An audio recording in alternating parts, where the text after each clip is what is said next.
What's going on, ladies and gentlemen? Welcome back to another episode of the AFC podcast. Very excited to have you back and to do another episode for you. Today, we got a very special guest. His name is Conor MacFinn, and he is the director, creator, and animator of a short film called Ariel, which is going to be featured in the Triborough Film Festival Season 3 at the Zucker Theater on January 25th. Conor, welcome to the AFC podcast, man. Thanks for having me on your show, and thanks for having me in your festival. No, I gotta say, man, I was really I was really impressed by this one because I understand how complicated and complex even making a stop motion animation can be. But this one was, what would you say? It was all CGI Yeah, animated? it's almost all CGI except for a little bit that is hand-drawn animation. But I would actually say that stop motion animation is probably the most complicated form of animation, just because you are literally moving everything frame by frame. And Right. I think that's the most laborious form of animation that there is. Was this your first animation film that you ever did? Oh no, not at all. This is the first one I've done of this length, but I did a bunch of other ones, but they were all like 2 minutes long. And so going from 2 minutes to 22 minutes is a pretty big leap. So, I guess what I wanted to definitely ask, what was it about the narration element that you wanted to expand on, and why'd you choose this story to tell? Well, I grew up with this story. I'm Sephardic, and Sephardic Jewish, and this is a popular Sephardic story. And there isn't as much Sephardic content out there, especially not in English. So I wanted to do something about that and expand on it. There's starting to be more, though, which is good. I mean, you have things like The Rabbi's Cat, Right.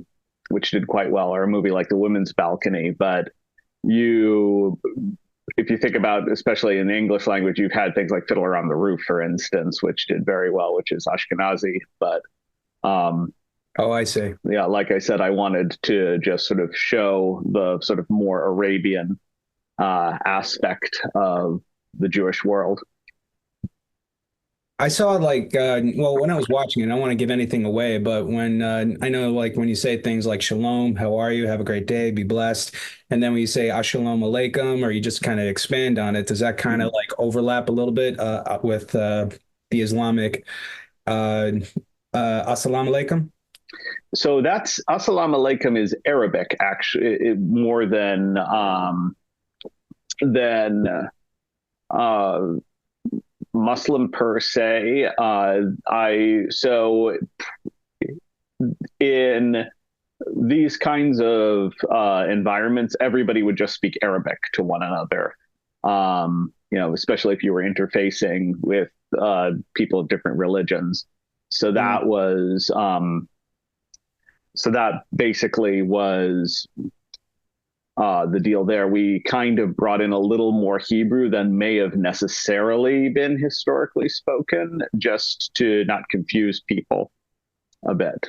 But Because of the English translation, you had to kind of yeah, because of the translation, exactly.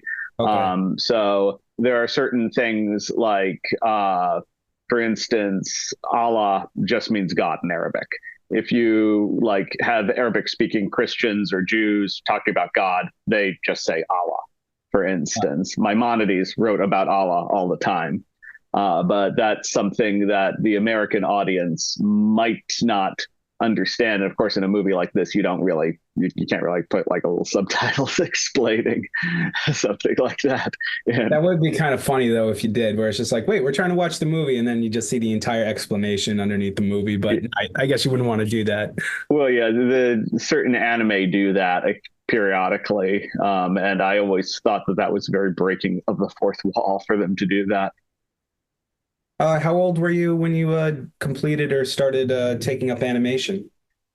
Well, I guess I was a teenager because at the time, I'm dating myself a little bit. This was before YouTube, and before internet speeds were as stable as they are now. Sure. So Flash was the popular way of getting content out there to, the bored suburban teenagers. So I was, so I started doing Flash. That I took a class one summer, and I started experimenting around with that. And then I, went off and I started taking some classes in Maya a little bit later. But in between that, I found the Blender software, which is what I'm still using to make all my movies, partially because it's free. And that was a really big deal at the time, given that now Maya is relatively cheap. I mean, it's still a few $100s, but that's a far cry from what it was back when I was a teenager. It cost like $30,000 to get a Maya license, so you basically had to be associated with a company or a university that had access to the software. And there were all these competing free 3D programs out there, most of which don't exist anymore. But I stumbled on Blender because it had a pretty good not-for-profit supporting it, and it still does. They've managed to actually turn themselves into like a competent 3D package. It's not just like this funny little hobbyist thing anymore. Oh, okay. And so you have a lot of 2-minute shorts underneath your belt. And how many, say, would you have made? Let me count one. I think 6 at this point. 6, and then there were a couple of little PSAs and stuff like that. Excuse me. Well, did you always want to be a filmmaker, an animator, and storyteller? Yeah, I think from when I was, by the time I was a late teenager, yeah. Prior to that, when I was younger, I wanted to be a scientist or something like that. But cool. Then I started becoming more interested in animation, especially when I saw Spirited Away as a teenager. That was the first time I saw the kind of complex animation that told, for the time, a much more complex story that, and I didn't really ever think about animation as being something that could tell a story like that. I was interested in computer animation just because when I was when I was a teenager, yet again, it was a new technology. So computer animation was cool back then. It wasn't like it is now where people are like, oh, they're doing another computer animated movie. Oh, whoop-de-doo. Well, what's Spirited Away supposed to be? Spirited Away was Miyazaki's first big movie in the country. And it won the Academy Award for Best Animated Feature that year. And it was funny because my neighbor at the time had worked on Ice Age. And I'm not going to, yeah, which was also nominated. I'm not going to tell you his name, but he told me in a private conversation that Spirited Away deserved to win, even though his own movie had been nominated and lost to it. Now I want to really look it up because I think I was either 12 or 13 or something like that when Ice Age first came out, and Spirited Away does not ring a bell. Spirited Away came out the same year, and you definitely should look it up. I still think it's my favorite of Hayao Miyazaki's movies. Oh, so this is somebody you drew a lot of inspiration from because he's an animator? Yeah, well, most animators drew a lot of inspiration from Hayao Miyazaki. Although I think of the Ghibli animators now that I've drawn more inspiration from, I think Isao Takahata has been more of an influence on me. Even though he didn't have the same batting average that Miyazaki had in terms of his filmmaking. But if you watch each of his movies, they're all just these animation powerhouses. They're always different. I recognize the poster, but I don't think I have definitely not seen this. It looks like an all Japanese cast except for the Chihiro girl. Yeah, well, there's an English dub, so you can watch it in English, or you can just watch it in Japanese with subtitles, which I would recommend because when they did the dub for they changed some things in the dub at the time that I was personally not happy about. I felt kind of changed the meaning of part of the film, especially at the end. Really? So yeah, so they might have changed it back just because it used to be that Disney owned the rights to the dub. Now G Kids, which is its own uh, distributor, they own the rights to the dub, and I've noticed that G Kids has changed back some of the changes that Disney made. Okay. That's interesting. So it's like a company could just get bits and pieces of a finished IP and just get different parts of the rights to Oh kind of. yeah, definitely. Yeah, I mean, one of the things about My Neighbor Totoro was that they were in a very weird situation in the sense that it did well in Japan, but it didn't do as well it didn't do as well as we think of a Ghibli movie doing in Japan, where nowadays they run for months in the theaters and they show them on repeat on television around Christmas time. But Yeah. when My Neighbor Totoro first was released, it had an English dub, which was exclusively available for, I forget the name of the national Japanese airline carrier, Nippon Air, I think. So anyway, it was only shown on airplanes with the dub. Then what happened was Fox was able to acquire the rights for that dub of the film.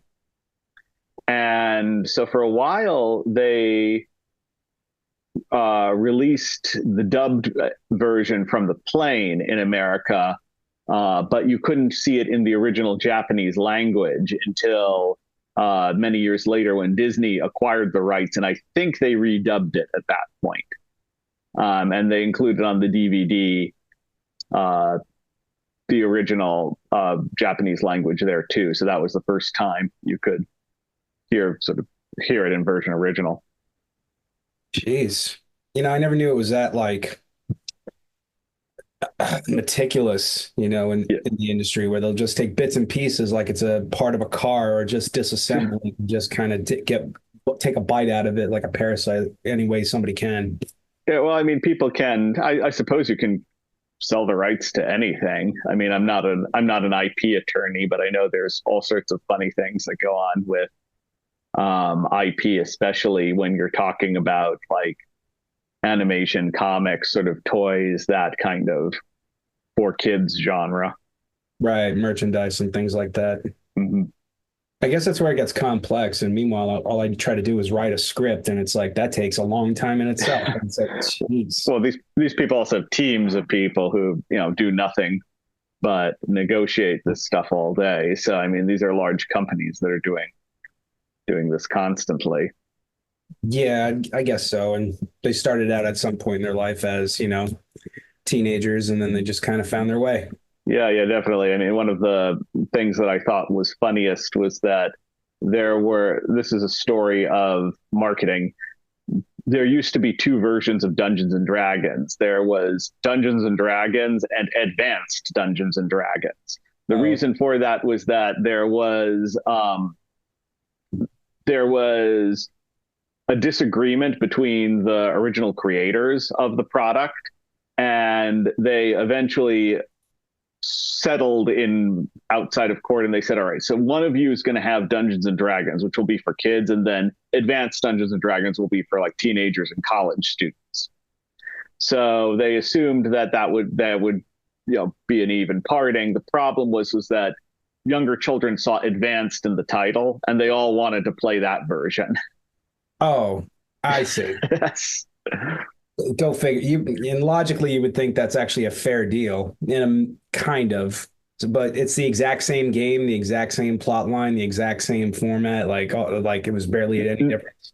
No, they're not actually. They I am too young for that split. I believe basic D&D and advanced D&D are not compatible with one another, but I'm not like I said, I'm not entirely certain about it. They got rid of basic D&D by the time I was role-playing games age, and they just called it Dungeons and Dragons, and it was an evolution of advanced Dungeons and Dragons. Got it. All right. So, yeah, it kind of just brings up some memories for me because I'm actually looking at one of my video games on my PC right now. I used to be really into like Stronghold Crusader games, and there was multitudes of different like levels and different, I guess, chapters in the whole evolutionary story. But I never really got into it where like if there was any like disputes by like I think it was Firefly or yeah, Firefly actually was the creator of these games. If ever it got like split up or taken apart, but you know, you would think that something like that would have been a movie by now. Yeah, well, who knows? I mean, maybe somebody has the people option things all the time, and they just don't get, made into anything. I don't understand the point of that. Why do people do that? Just to kind of like Gambling, I suppose, and also, I mean, for a lot of major movies, they're just so expensive to make. Like, really, one person can't, green light something. right. So if you got the options and it's got the fan base, and then it's just a waiting game. Yeah, but I mean, it's also, something like, I mean, people sell scripts and they never get produced. You could work as a screenwriter for your whole career and never have a movie made. I think that's a movie in itself. Can you imagine that being that one guy who's like, yeah, I wrote all these, and then it's just like, but none of them were ever made. Well, I knew somebody who was like that, who sold a bunch of scripts to Sidney Pollack, and none of them ever got produced. He got paid though, so hey. Oh, that's a shame. I think Sidney Pollack, he actually, I think I'm almost 100% sure that he studied at my school, the neighborhood playhouse back in the day. I can't probably remember his wife. I wanted to say it was Julie Andrews, but I'm not sure. I think. Oh, were they married? I think so. Like Sidney Pollack. Who I'm almost certain it was actually Julie Andrews who married somebody from my school, and I'm almost sure it was a director, and I'm confident that it was Sidney Pollack that was that guy. Hmm. I can't remember all of his movies, but I remember in college I watched all of them. Oh wow. Yeah, like in college, I just went down the rabbit hole of like if it was ever made or if it was like connected to this guy who worked with this guy. Siskel and Ebert's like top 100 movies to watch. Then I would understand the directors and get an idea of who they are, Billy Wilder, for example. And then if I saw anything online that was available at the time, I would just watch it. Oh, fair enough. Yeah. Mel Brooks being one of those big examples. I watched. Sure. I doubt I really hope I've seen all of his movies, but that's just an example of what I meant. Yeah. Well, he also produced a bunch of movies that you don't typically think of as Mel Brooks movies. Little Rascals being one of them. Well, I was actually more thinking of the Fly remake with Jeff Goldblum. Kidding. Yeah, that was his production company that did it. No kidding. I did not know that. No. I didn't even see that yet, actually. I hear about it, and it's just like, I don't know. I'm not in, like, it just doesn't, I don't know. It just never quite pulled me in, where it's just like, you want to watch a movie called The Fly? Not really. I never got around to it either for whatever reason, but I was surprised that, like I said, I was surprised that it was a Mel Brooks produced thing. My favorite year, you could kind of see that Mel Brooks would have had a hand in that.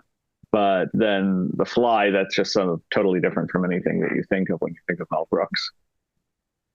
I think he's still alive too. He's still doing. Yeah, he is still alive. I think his best friend, I think, died 2 years ago. I think. Yeah, he did. Rob Reiner's dad. Carl Reiner. Yeah, Carl. the two of them used to have dinner every night together. Oh, I thought it was lunch. I saw the documentary. They both had. Oh, really? They had Reuben sandwiches from the same deli like every day. Oh, right. Oh, shows how much I know. Yeah. I mean, but that's what I mean, though. Like, you keep each other alive, especially if you keep laughing. Mm-hmm. Yep. That guy was cool. Carl Reiner. I liked it. I liked him a lot. Definitely, yeah. Well, I mean, both very funny men. And, the sad story there was that he was initially meant to be the lead on the Dick Van Dyke Show. You may or may not be aware of that. Well, back in the 60s? Yeah, that was Carl Reiner's project, the Dick Van Dyke Show. And when they pitched it, he was the lead and the pilot, and the network liked it. And they said, "We have one problem." They said, "Well, what's that?" They said, "You." Oh, come on. That sucks. I never knew that. And so then Dick Van Dyke got the Dick Van Dyke Show. Yeah, well, I mean, they were also good friends too, and Carl Reiner got a part on it too, and things like that happen. I mean, his show got made at least. So look, but it was, there was, more anti-Semitism back then, and That was the problem? yeah, well, I mean, it was one of those things of people were, you had just a sort of a much waspier sort of generic American Protestant was sort of people who were on TV. Right. So it's, different now. I guess there's some truth to that. The audience was always different, and the people investing in it, and I guess they want to invest in the people they know and they trust, and then it gets kind of, I guess, a lot more specific, I guess, when it comes to cultural difference and things like that. Mm-hmm. Yeah, well, there was something else getting back to animation. There was something like that happened with Treasure Planet. I'm not sure if you ever saw that movie. Yeah. Yeah, oh, really? Because most people have never heard of that movie. Please continue. Let's see where this goes. Well, I mean, it's not a big deal, but that was the directors. That was their like baby project that they wanted to do for years and years, and Disney kept saying no to them. They said, "No, you're not going to do this. You're going to do The Great Mouse Detective. No, you're not going to do this. You're going to do The Little Mermaid. No, you're not going to do this. You're going to do Aladdin. No, you're not going to do this. You're going to do Hercules." Finally, that's why I actually heard a documentary, or I heard this exactly. Please continue. I don't mean to interrupt. No, it's fine. It was the directors who got pushed back. The whole time. Well, finally, after all of that, they said, we look, let us do Treasure Planet at this point. We wanted to do this for decades at this point, and we've made all this money for you. Let us do this movie. So they said, all right, you can do Treasure Planet. And Disney buried it. And I think that the reason why it was just bad timing. Okay. It was a hand-drawn animated movie, and it was released after Shrek, which is a pretty, that was the point at which I really felt that Shrek, I felt, was the point of no return, where everybody suddenly wanted to see computer animation. Right. And then, unfortunately for them, this is really bad timing. It was released at the exact same time as Harry Potter. Embark on your unique financial journey with Mid-Hudson Valley Federal Credit Union. Your aspirations, your milestones. We're committed to guiding you every step of the way. Whether you're saving for a dream home, planning for retirement, or seeking to consolidate debt, trust MHV to provide personalized solutions tailored to your needs. Our comprehensive range of products and services, coupled with expert financial advice, empowers you to make informed decisions and achieve your goals. Visit us online at mhvfcu.com to discover the tools and resources available to help you navigate your financial landscape with confidence and clarity. Your journey starts here. I didn't know that fine little detail. Yeah. So Disney, corporate at Disney said, we're not going to spend, money advertising this movie because everybody's going to go see Harry Potter. They're not going to go see our movie. So why are we going to spend all this money advertising it? And, I think Treasure Planet, honestly, of those directors, is my favorite of their movies. I gotta say, I didn't know, I understand sometimes when you got to be patient, the timing is in your favor, especially if the audience is not prepared for something. But with animation, the technology has to catch up with the imagination. Yeah, it does. But I also just think it was just. The thing about that movie is that if they released it now, everybody would talk about how cutting edge it was if they released Treasure Planet now, because it's hybrid animation. Was that similar to the Iron Giant? Iron Giant was hybrid animation, but it was the lightest hybrid animation that was out there in the sense that they used cell shaded animation mostly for the giant himself, but there were other movies like Treasure Planet that did something a little different with the CG, where there were elements that were clearly computer generated, and they tried to make it blend in with the hand drawn characters. They did more in the sense that you had a character who's a combination of CG and hand drawn in Treasure Planet, and that's really, really difficult to do.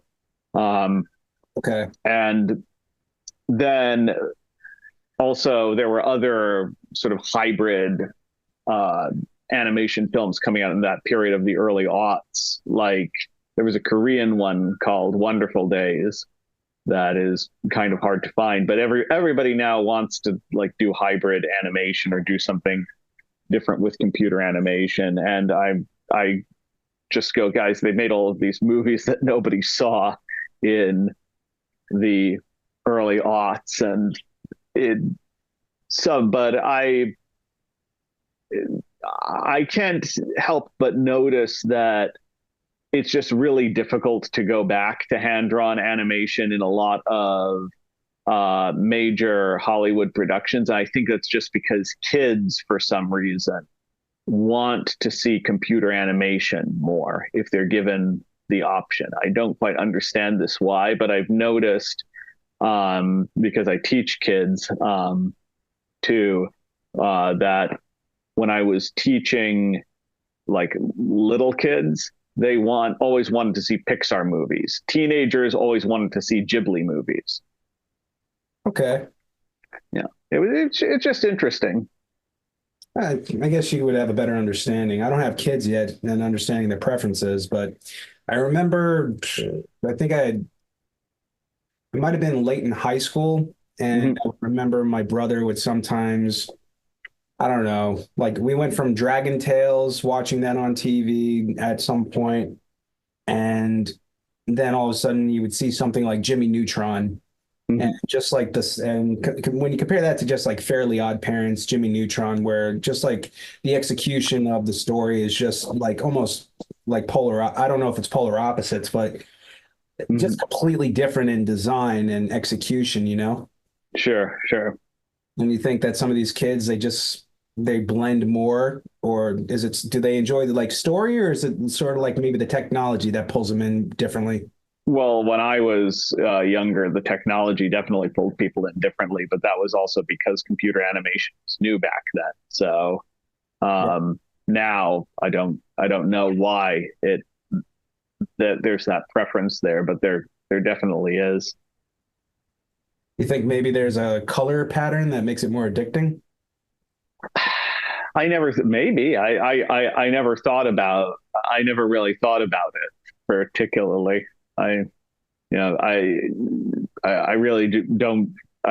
really just don't know is the answer to it. I think that maybe it's because the sort of three-dimensionality of the characters in CG kind of makes them look a little more like fully realized to kids of a certain age than hand-drawn animation, where it's sort of a little more symbolic in a way. Okay. I kind of like, I've been like picking up on different types of like just like I know that like we're in a business industry in a manner of speaking, but there happens to be sort of like a psychology when it comes to kids compared to adults, and our perception of everything is just completely different. And I think somebody or companies have a full understanding at a certain point on how to get people to come and watch it so they could like get an ROI.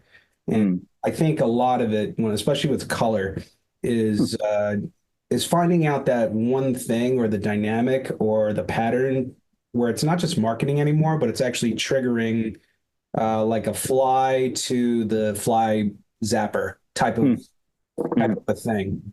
And I think it's a recipe more or less where it's got to be of components to get attention, especially for, and I think if you could get a kid addicted or on something where they can't look away, they probably won't even know what they're watching. Sure. Probably. That's kind of scary though in its own way. Well, it is a little scary because I've noticed it that our art form is becoming a weapon. I don't try to not think of it that way. I know I don't want to think of it that way, but it's literally like it's sort of like in the wrong hands, it can be. Maybe. But in the meantime, just tell a good story. Yes. Yeah, exactly. You want to talk a little bit about your story, Ariel? Sure, certainly. I mean, so Ariel takes place in Jerusalem during the Ottoman period, and it's about a poor boy whose family is really down on their luck, and they're about to get evicted when they, very conveniently get a letter from their family saying that they have a wealthy relative in Cairo who's died. He's conveniently the only heir, and he has to go on a fetch quest across Sinai to retrieve the money. And so Ari, being a little Jewish boy, can't travel on from sundown Friday to sundown Saturday. So he negotiates with the caravan driver to not travel. Then caravan driver doesn't honor his deed, and then what happens is I can tell you this because it's a common folktale. You can look this up and That's fine. find out the story.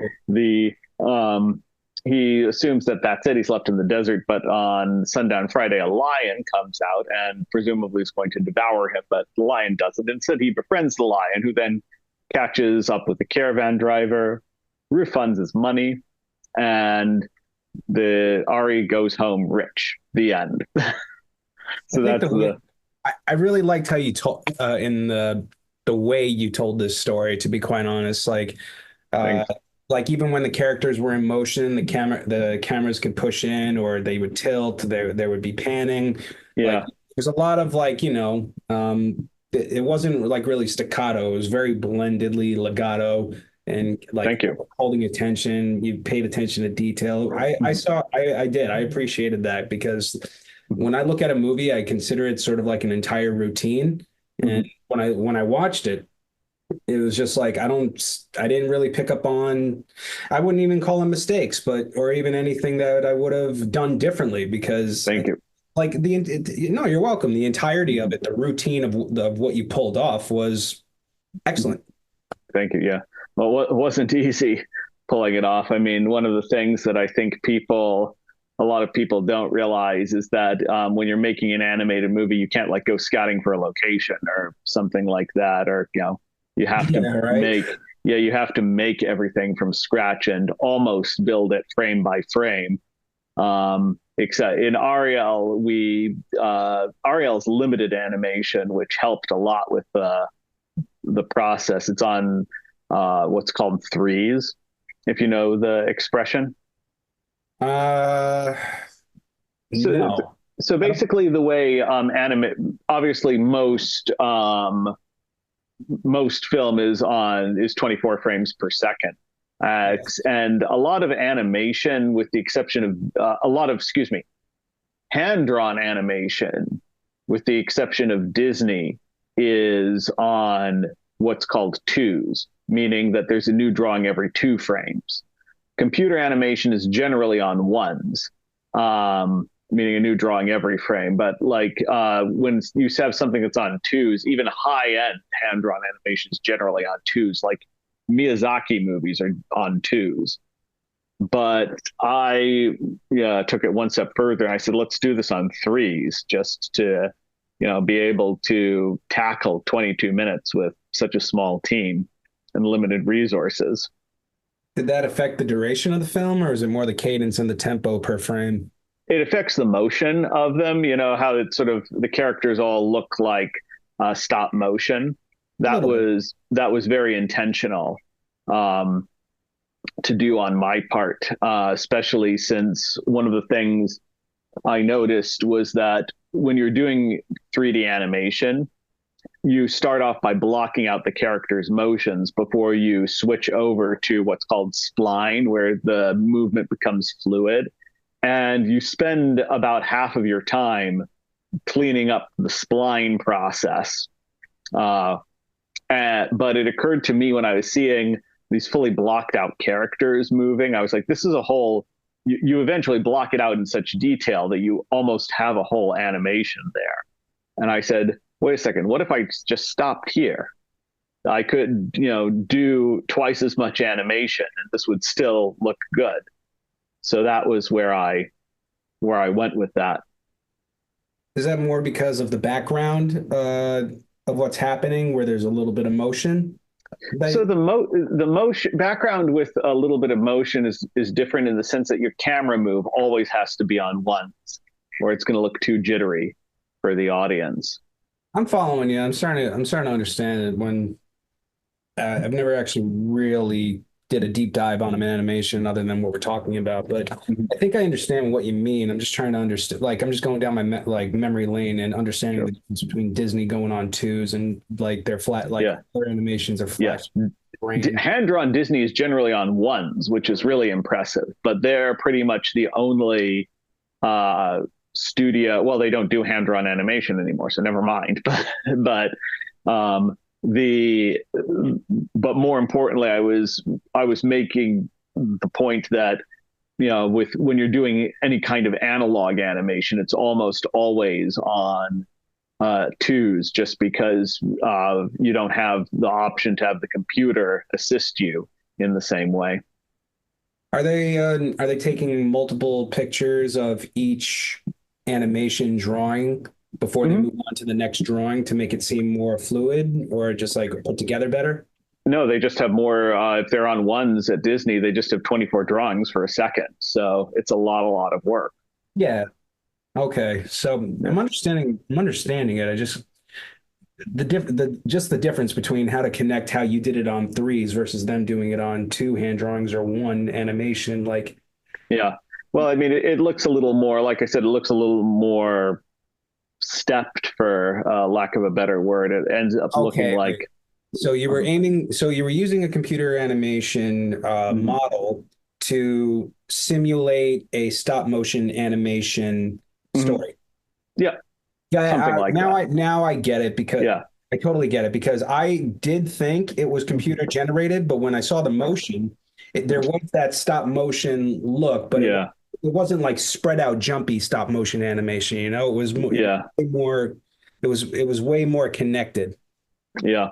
Yeah. Well, some people, I mean, it depends. It all depends on stop motion, how big your studio is or how much money you have, truthfully. But there are some people who, there are a bunch of stop motion people who have done very interesting things in CG. Phil Tippett, needless to say, is one such person. But the other big example was Artemin doing Flushed Away, which of course was a CG movie, but they ended up doing that because they were working on it as a stop motion animated movie, and conveniently their warehouse burned down in the middle of the production of the film. So it did, really. So they ended up partnering with DreamWorks to say, can you get this movie out on time for us? And they said yes, but it has to be CG. So that's the awkward and somewhat tragic story behind Flushed Away. I'm trying to think of now, like, if I've ever seen Flushed Away. It was cute. You should see it. Oh. So now, like threes, was that just able to stretch out? Was that just able to stretch out your film a little bit longer to make it closer to 22? Yeah, it was able to do that, and I mean, independent. We had a pretty small crew on the project, so you have to really be careful with your resources. Sure. So yeah, especially since I'd never done anything of this length before, so that was really kind of daunting. Whatchamacallit? Oh man, I had a brain fart. How did you find your cast and the voiceovers actors to perform this story? Well, two of them are me and my partner, so that which was convenient. But other than that, I found them on, I think, voiceovers.com. Voiceover.com. Oh my! I forgot all about that website. I can't remember, but it was a voiceover casting website that I found them, and we got a lot of responses, and we were happy with the choices we made. I honestly, I'm happy with the choices you made because I was really pulled into it, and I don't really have that much education on my own Jewish background in a manner of speaking, but just hearing the story and just kind of seeing where it's like you got the lion that I guess represents the savior, the Messiah, the Lion of Judah, and how like in the times of duress, then he'll never forget his people, and it's like a godsend, and then the wealth is on its way. Yeah, maybe. Yeah, I never thought of it quite that way. Yeah, but yeah, just I knew the story, that was all, and I liked it, so that's why I wanted to do it. Do we know who came up with the story? It's so old. I don't think you can say anybody came up with the story. That's like who came up with King Arthur. Who did come up with King Arthur? We don't know. Nobody knows. That's a big. I mean, I could talk about that for a while too, because I mean that's something where you have Lord of the Rings, Harry Potter, and Star Wars all, boom, right there. It's King Arthur. It's a King Arthur story, riffed in 3 different ways. But that's fair. But nobody really nobody knows about King Arthur. There's a lot of debate as to whether or not there was a real King Arthur or not, and if there was a real King Arthur, who was he? Some people say that he was a Roman general who refused to leave when the Romans pulled out of Britain. Other people say that he was a Celtic chieftain who just sort of rose to a high level. But there's a funny TED talk talking about the earliest writing we have of King Arthur, which isn't actually about King Arthur, which is funny. Well, what was that really about?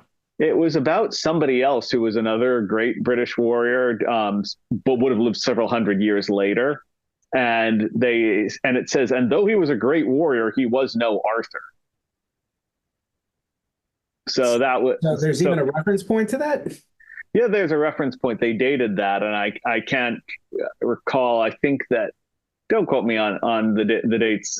I think this was in the 800s that this was written, in which case that would have been a couple centuries after the King Arthur story would have taken place. And I mean, of course, in the case of, the King Arthur story that we all know, it's full of anachronisms. I don't think people would go through that much trouble to keep a tale alive unless there was like something actually true about it. Yeah, but I mean, that then begs to, be like how much is actually true about it. And certainly something like the story of Sir Gawain and the Green Knight obviously couldn't have been true. But the other thing is the version that is most told now takes place at Christmas time. And I don't think that there was really a concept of Christmas back in King Arthur's day. They sort of had Yule instead. Okay.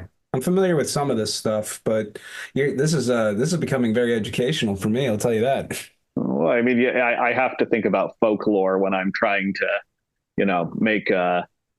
make a movie. And like I said, you think about that. Obviously, other people have too. I mean, in the case of King Arthur, like I said, you have Lord of the Rings, Harry Potter, and Star Wars all right there.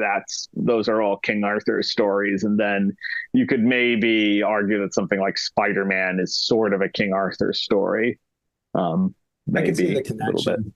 Yeah. Well, is the myth of actually pulling a sword out of the stone?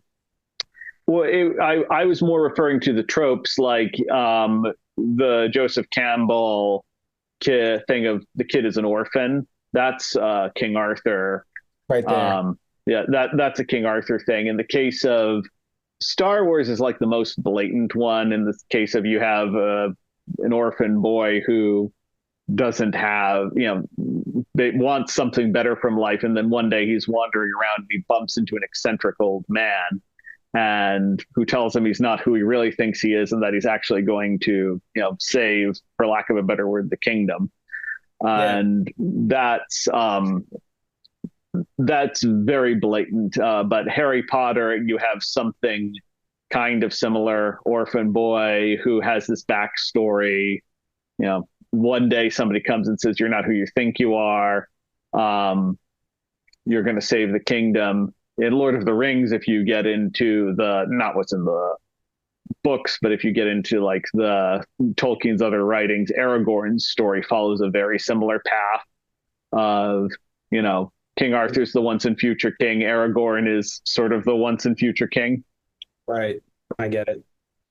That's interesting. I was wondering why there was a comparison, like a parallel between, like, you know, you just hear things on the internet where it's like the same story, different version, where Harry Potter and Star Wars are the two same exact stories. And it's like, oh, they're rooted in King Arthur's story. Yeah, they definitely are. But I mean, there are, you know, I'm not the best, the most learned person when it comes to literature, but I've heard from Christopher Paolini, who wrote Aragon. This was funny coming from a writer. He referenced that if you wanted to understand the Western canon completely, you should read the King James Bible and the complete works of William Shakespeare. They're identical.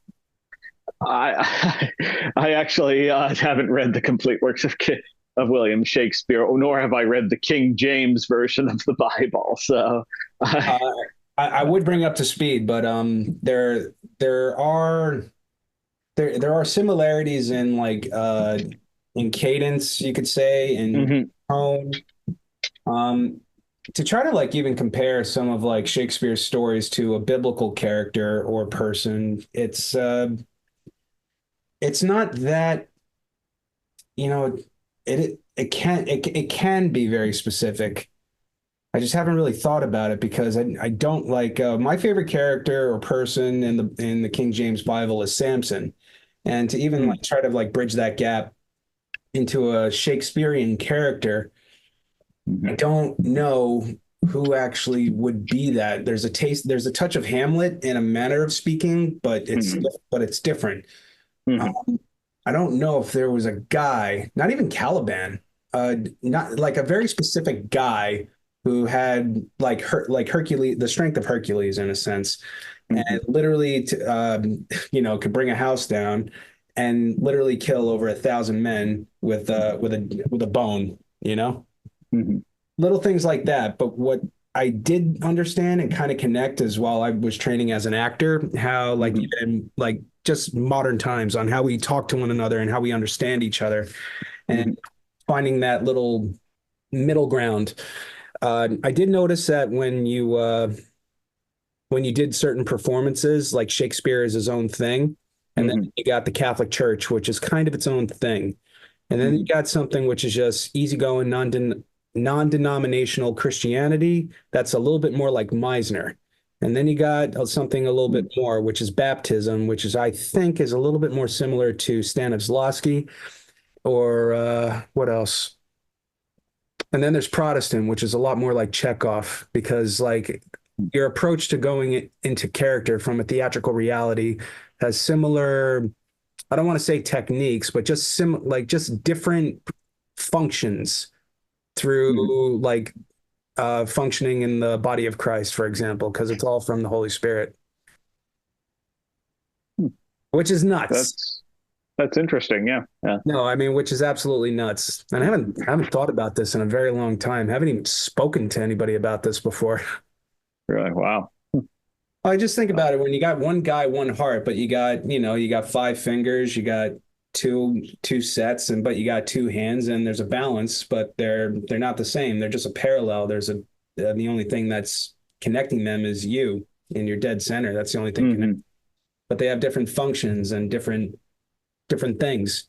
But I kind of just notice a pattern when you're actually performing as a believer or as a child of God, that there is sort of like not a contrast, but a similarity just on the opposite side of a theatrical reality versus living in a literal reality.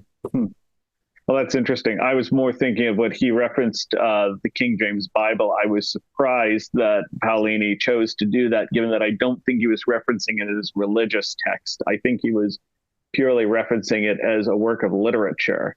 And like I said, I think that is something that is it's a good point, but it's also something that's lacking in our society in a weird way, in the sense that you'll have like reasonably well-educated school children who may have done something like read the Bhagavad Gita, for instance, but they haven't read the Bible. And like when they're taught the Bhagavad Gita, it's not usually like as a religious text per se. You read about it in like some, comparative cultural anthropology class or something like that. Mm-hmm. Oh, okay. Sweet. Yeah. But anyway, that was just thinking about those sort of funny things. But yeah, so anyway, that was how I definitely think about folklore a lot. When I'm trying to think of, an idea for a next movie or something like that. In the case of this, that was quite a literal adaptation. And most of my other movies have been based on various forms of folklore too. So that was something that I was pretty attuned to. Oh, I see you have a little Yoda cup, so you're fairly attuned to Star Wars as well. Oh, yeah, no, I love Grogu. This guy's awesome. Yeah. Can I ask you a question? What makes folklore? Like, how do you classify it? What is it? I mean, I guess I was just thinking of it as traditional stories that sort of have been around, and that there's usually not like an text for them in the sense. So I did something based on. I did a couple of movies based on Glooskap, who is an Algonquin folk hero. For my previous movies. Yeah. And so that's sort of folklorish, and that's mythology, but I don't, there's clearly no sort of text to that. There's, that's how I. So like Tall Tales type of a thing where it's like the story of, I don't know, Johnny Appleseed or whatever. Yeah, I guess Johnny Appleseed fits into folklore. That's so relatively recent that that's a lot of my sense of a lot of American folklore is that it's sort of weirdly manufactured. Where do you think they come from? They're just sort of like original pieces, and they kind of just go down the grapevine, but they don't get credited. Well, people, in terms of like the Johnny Appleseed, the Paul Bunyan thing, I'm not actually sure where those came from. I'm thinking about certain things like Washington Irving, who certainly believed that America had no folklore at the time, and wasn't particularly interested in studying Native American stories. So he kind of made up his own folklore, which has certainly become quite popular in, around the world. People think about Sleepy Hollow and, Rip Van Winkle. Yeah. But Sleepy Hollow. Yeah. But that was,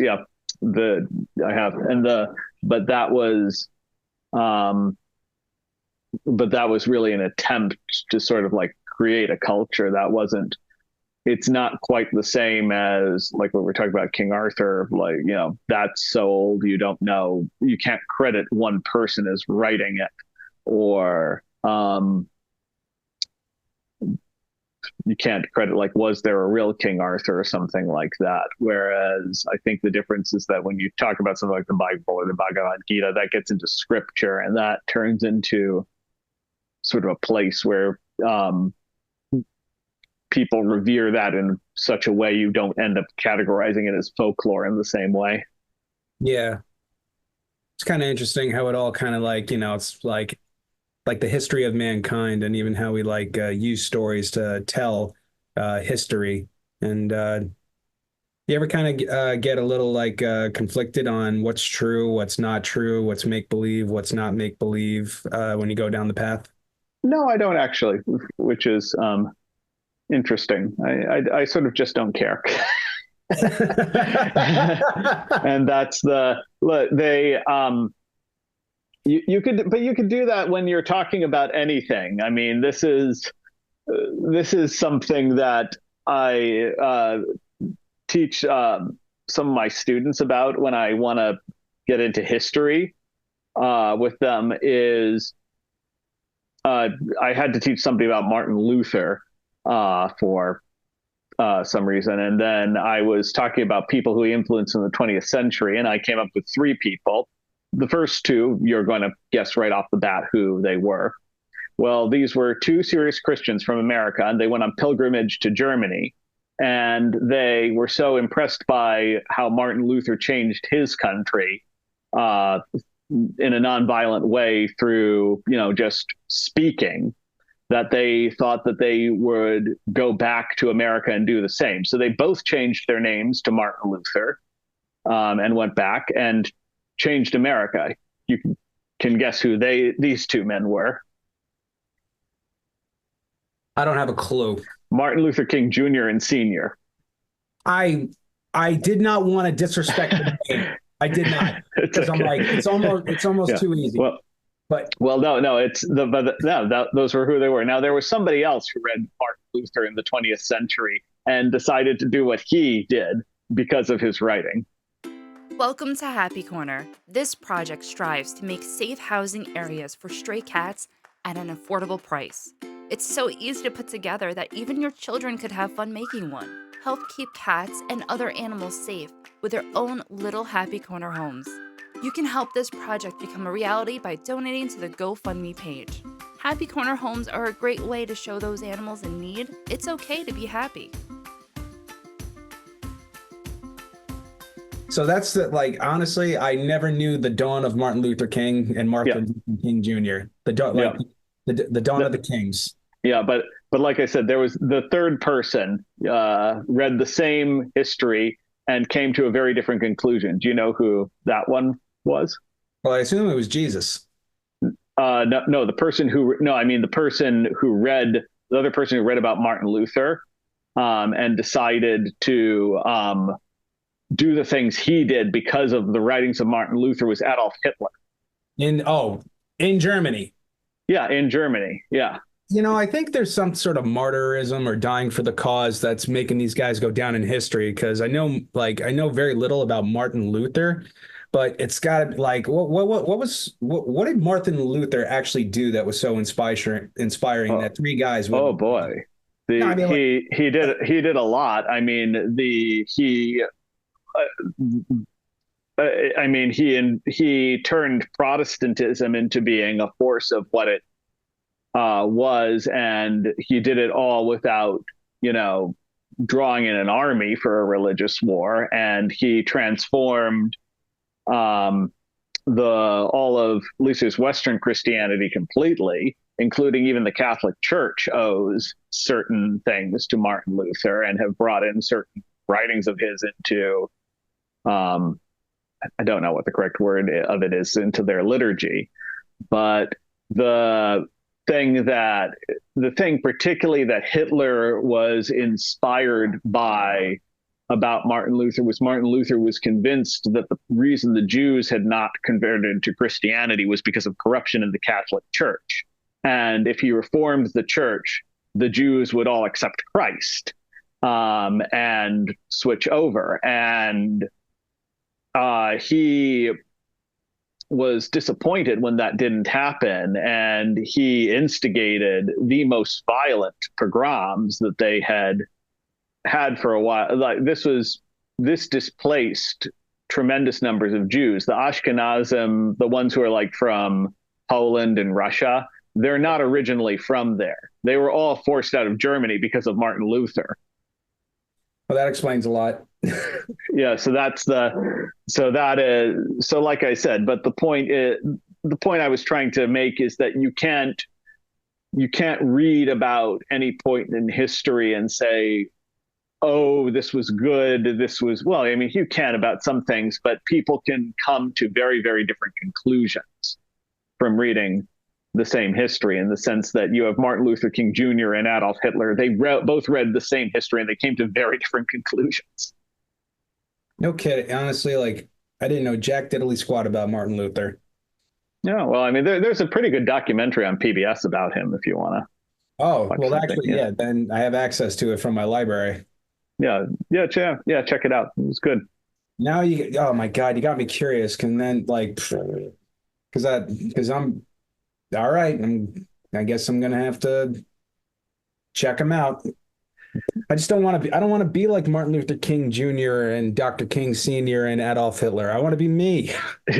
Well, you can't be like them because you're you, and the position for them was already taken. So don't worry about it. It's just a curious thing. How could you get like such a strong dynamic where you draw your inspiration from, but do like completely different things? You know? Unless they actually both have this in common, is that all these leaders who drew inspiration from, I don't know, Martin Luther led to some form of not community, but separatism in itself, like just a total annexation of an entire culture and belief. But I don't think I think it was more just somebody chose to focus on the good things he did. Somebody else chose to focus on the not so good things he did. Got it. I don't know, maybe they're kind of in their own rights, I guess, liberators or patriots or people who cared too much. And man, oh man, I say this on the podcast once in a while. Don't be a dick to people. How about that? It's not, and it's really not that hard. Don't be a dick. No. Well, I certainly try not to be. I definitely put effort in not being a dick. Yeah. I really want, before like we wrap things up, I really wanted to ask you, since you had a little bit of experience with a film festival, what was yours about? So my film festival was a film series. It was called Hudson Valley Film. And I started it because I wanted to have a film series that targeted generations XYZ specifically, and showed content that would be more interesting towards that demographic. 1 and 2, I specifically wanted. We live in a pretty mixed. Now I'm living in a pretty mixed area economically, and I wanted to have something that was free for people to go to. We accepted donations, but we didn't charge anything. And we didn't even like take tickets. We just sort of said, hey, if you want to give us money, we're over here.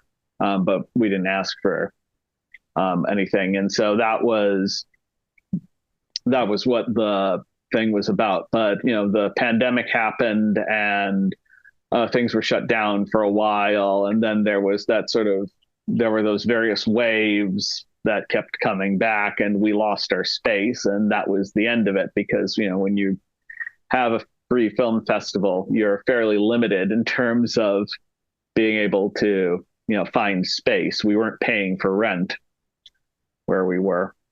Tell me about it. We're in the Hudson Valley. It was in Nyack. Okay. All right. You had the Granges on your show too. Grange. Vera and Roger. Vera and Roger Grange? Yeah. When? Last year? I think this year. Oh, wait a minute. From Film Society. Yeah. Now I know who you're talking. Oh my God, it didn't even click. So, all right. So you're familiar with all those guys down there. Yeah, I'm familiar. Yeah. I know them well. They've both been very supportive of Ariel and helping me with my process. Right. Rockland County. Now I'm connecting the dots, bro. Because I'm just north of you guys. I'm up in Orange County at the moment. Oh, cool. Yeah. So there you go. All right. That's cool. Oh man, honestly, I'm glad everybody kind of just, I find out who knows each other usually through the podcast, unless if I met them from years prior, I did not even know who you meant until you said, oh, duh. They were they were literally on the podcast a couple months ago. Yeah. Yeah. And they were very supportive of my film series too. Which is especially nice given that Vera runs a film festival in town also. So yeah. Through the Film Society. Yeah. But I mean, it was one of those things, like we were doing kind of different things. So it wasn't like, we were competing with each other in any way, but right. Yeah. They accent one another. That's what movie making is. Exactly. Yeah. It does. Mm-hmm. Well, that's kind of cool. Yeah. But like I said, R.I.P. Hudson Valley Film. Yeah. What was your best takeaway from putting together a film festival? What'd you learn? I learned probably the most useful thing was I learned about the film distribution process because I got some people to agree to come and show their movie and not pay me anything, but I did have to pay distributors for some of the movies and for the screening fees, and that I just sort of learned a little bit of like who you call, how that whole aspect of things works. And I thought this is useful for when I get to the point that I will want a distributor for my movie and I will want people to be paying screening fees for my movie. Well, you definitely got you get like, not for nothing, I think Ariel would really do well with Angel Studios in Utah right now. Yeah, well, hopefully they'll go see it at Utah. Well, we got connections to them. Oh, you do? Oh, right. Cool. Yep, we do. We're literally like, we've emailed, we've spoken, like we haven't collaborated yet, but yeah, when I meet you and I see you, I'll definitely put you in touch with the guys I know. And when I see a story like this, and it's an animation, they're now softly getting into animation creation in their studio, and it's all online streaming for the most part, I think. Sure. Well, that's fine. That's where the online streaming has actually saved animation in a lot of ways. Oh, getting more viewers. Getting more viewers, and also just they're able to make a bit more interesting content. You can like or dislike Love, Death, and Robots, but that kind of animation where you needed to where you're making something that's niche, that's not something that like you could go through the typical US theatrical run and then you bring it out to video or something like that. That's something where they want to appeal to the largest audience possible. Whereas, when you have the business model of everybody gets your $15 a month, end of story, and they have all this content and they say, well, we just want something on there to be for everybody. We want something on there for everybody, not something on there to be for everybody, if you see what I mean. That then you start getting a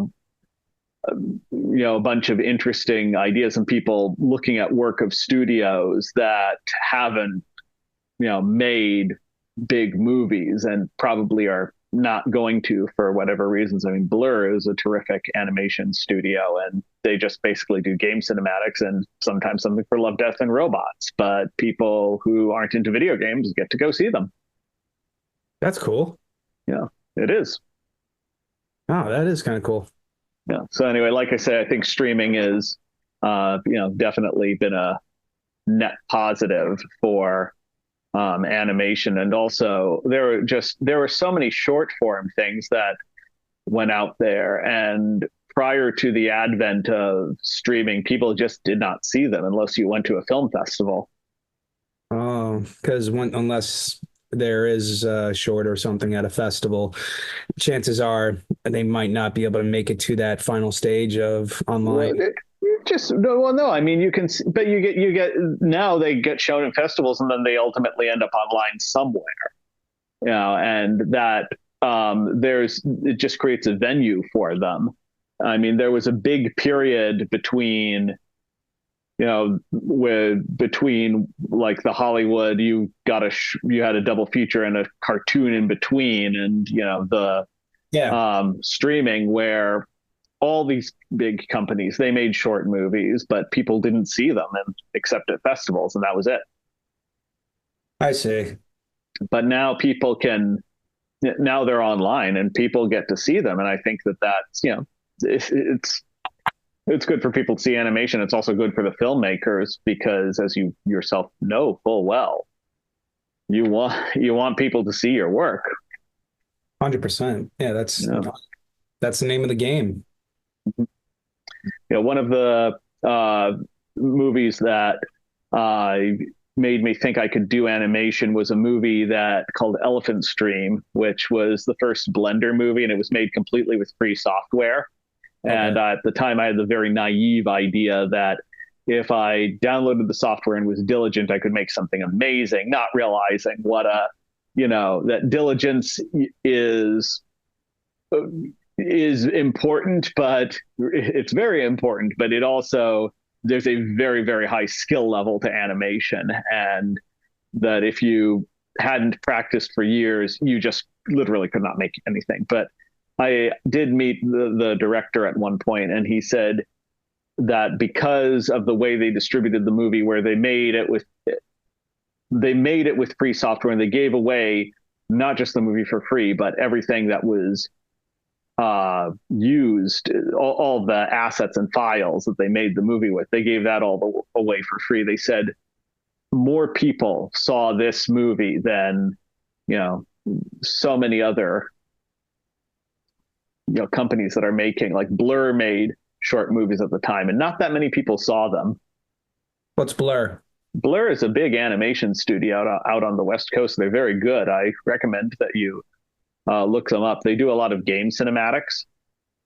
Okay, and like maybe anything I might have seen?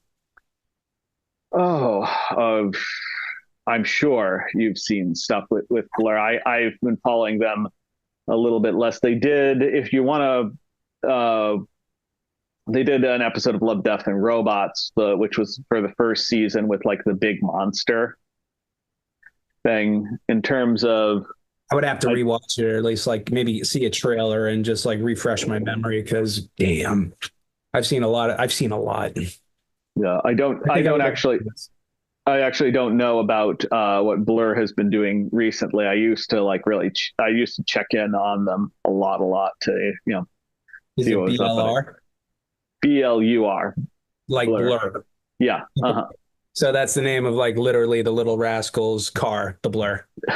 Maybe that's where they got the name from. I wouldn't know, but anyway, but look, even Disney would make short movies, and they would sometimes show it before a feature, but people didn't necessarily see them. I used to love that.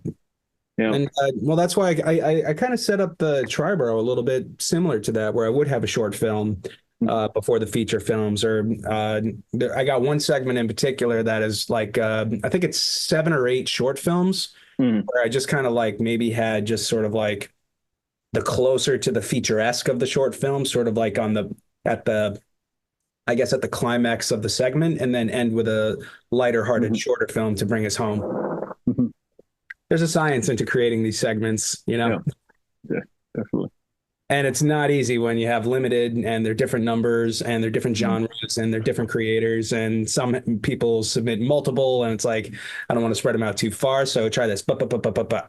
Yeah, I know that was one mistake that I did when I was doing Hudson Valley Film. Was one evening I wanted to show all these really good movies for the submission, and my partner at the time was saying, "This is going on too long." And he was like, "I'm not sure the audience can take more of this."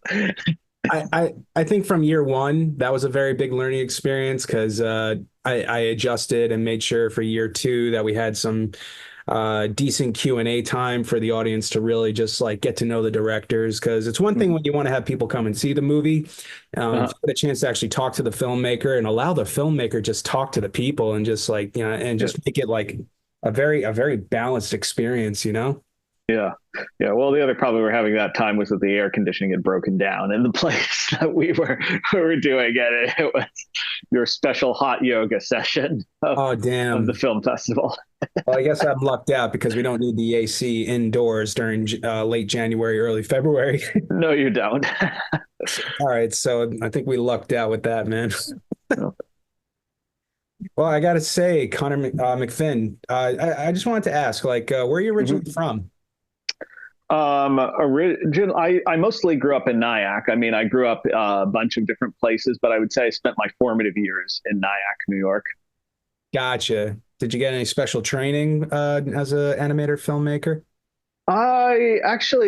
That's an interesting question. I initially took acting lessons, and I think just being around people who were, this is actually, if you, as a kid, this is a funny thing. The person who was the special training is not from Nyack, although like I said, I think being in an area where there's so many people in the business, that certainly did help. But my family's from Canada, from Atlantic Canada, and I had a drawing teacher who has worked a lot. I haven't spoken to him in years, but he was working with Guillermo del Toro on a semi-regular basis. The last time I was working with him, and he'd been working at Disney before then, and you get the idea. And he is one of the few drawing teachers I had who knew how to train animators to draw. And but also just he understood enough about animation. To a lot of people who are like figure drawing teachers, they don't actually know that much about animation. Gotcha. So, but he knew a lot about it, and he was a New Brunswick, Canada connection. Okay. You never know. I'm not familiar with that organization. New Brunswick, it's a province in Canada. And if you're not familiar with it, that's fine. Most Canadians aren't familiar with New Brunswick either. It's sort of like the West Virginia of Canada. Got it. I thought when I heard New Brunswick, I thought that was like maybe New Jersey. Because there is a New Brunswick, New Jersey, but New Brunswick, right. Canada is between Maine and Nova Scotia, and that's where my family's from. It's very beautiful up there, so you should go check it out sometime. Well, now that I met you and I have an idea on where to go and who's from there, point me in the right direction. Yeah, I will. The Astoria Filmmakers Club has a bus, so we can. Yeah, there you go. You can all go up to Canada. That would actually be kind of cool. And I know this is a little off topic, but I heard rumors that Canada might become a state of the United States. I don't think that is going to happen. I mean, that would. I just don't think that that's likely to happen. No, I don't think so either. I'm like, so wait, what are we gonna do? What are we gonna do with the maple leaf? Replace it, the stars with put a maple leaf up there and just make it right there? Well, especially since the New Brunswick was basically founded by loyalists from New York, so I don't think that that's.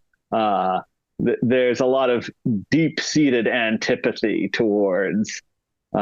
The United States, and well, yeah, but that was that. But that's sort of the thing. I mean, look, the level of integration that the U.S. and Canada now has would have been unimaginable 100 years ago. But even so, yeah, I think that would just be a bridge too far. I mean, everybody nation or group has their founding story, and I mean particularly in the case of maritime Canada, that was the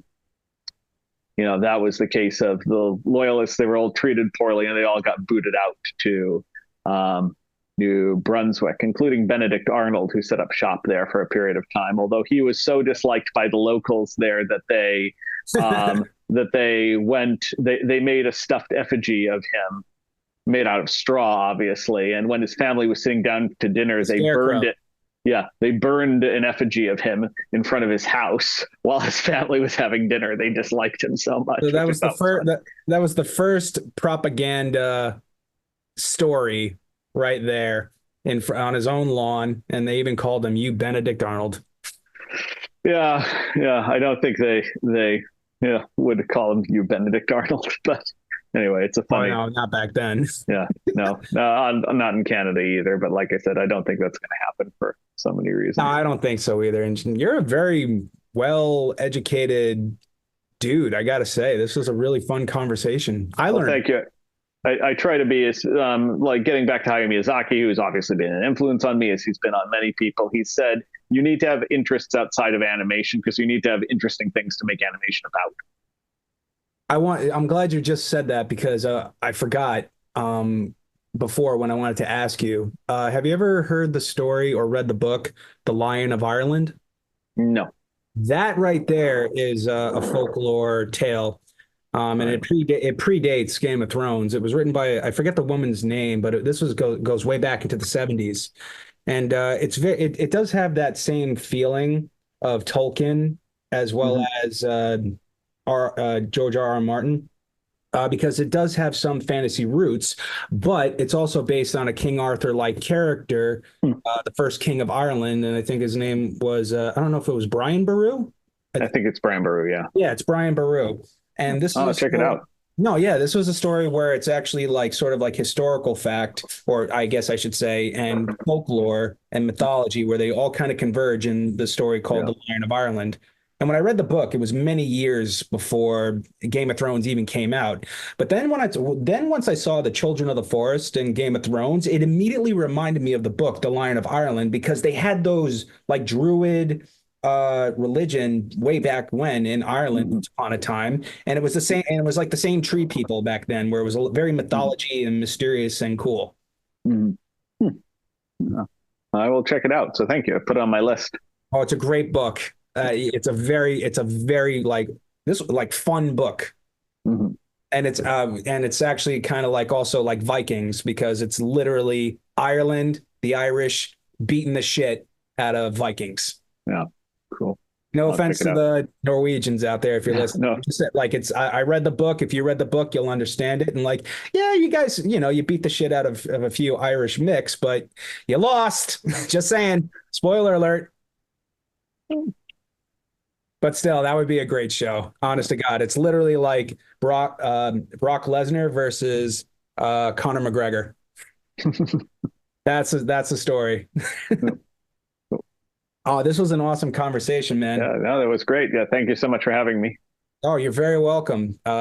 When uh do you remember your segment? Like what at what time your film is going to be played? I have it written down someplace, but I don't remember it offhand. I'd have to look it up. Oh, I want the audience to know before I hang up on you. Now I'm just going to look it up real quick. So we got Ariel. That's going to be played at I know it's at the Zucker Theater. Where are you, bad boy? Come on, come on. Aha. Ariel. Oh, you're in the finale. So at in Block F at 9 p.m. to 11 p.m., we got a couple of trailers of The White Rabbit, Hallucinations of War, and a nice little animation you might appreciate. It's a little different. It's called Skate Fast, Turn Left, followed by Ariel. That's going to be played at 9 o'clock to 11 o'clock, and then shortly followed by a short film called A Ways to Go, and then the feature film called War D, ending the night on day one. Runtime is 1 hour and 37 minutes, and we got a nice Q&A afterwards. I recommend if you're going to come, have dinner and then grab a cocktail anytime between 7 and 9 o'clock, and then enjoy a movie to end the day. Cool. Well, this was awesome, man. If anybody It wants to was. get in touch with you, what's the best way for them to do it? You can go to arielthemovie.com. You can also, you can reach out there. You can also um, I also run an animation school called animationatelier.com. Where's And that? if you, what do you say? Where's that located? It's online. It's an online animation school for Oh, get out of teenagers. town. Yeah. Yep, Yo. that's my other thing. And if you or you can my company, you could go to my website camcfinn.com too, my personal website, and all those places. I'm not a hard man to find. No. And if you guys want to check out his movie, be sure to go to www.astoriafilmmakers.org. You're going to see the Triborough Film Festival, and you're going to be looking for the 9 o'clock screening on the first day, January 25th at the Zucker Theater. Let's see, what else? Also, if you haven't already, be sure to follow us on Instagram. You're going to be brought up to speed on everything that is happening and going on. We have a launch party on January 24th. There is information on our Instagram. And don't forget to follow Triborough Film Festival on Instagram for, well, everything, all the information of all the screenings, what you're looking for, follow the links. And the trailer is actually on this YouTube channel. You could watch that, share with your friends, and bring people along if you want to come see the movie. And during Christmas time, we are having a 50% discount. So if you want to inquire about that, be sure to leave a comment or send an email. We'll send you a coupon. And you'll have at least 3 weeks after that until the premiere to get yourself a ticket for your family and friends to come support the local independent filmmakers and local artists. And this was Conor MacFinn. Thank you so much for coming on the AFC podcast. Thanks for having me. I'll come back anytime. Well, before you leave, I always wrap up the show with one final segment. I can't wait to ever have you back, and I am looking forward to meeting you and maybe even working with you down the road. So the final segment, really simple. It's called The Right Words at the Right Time.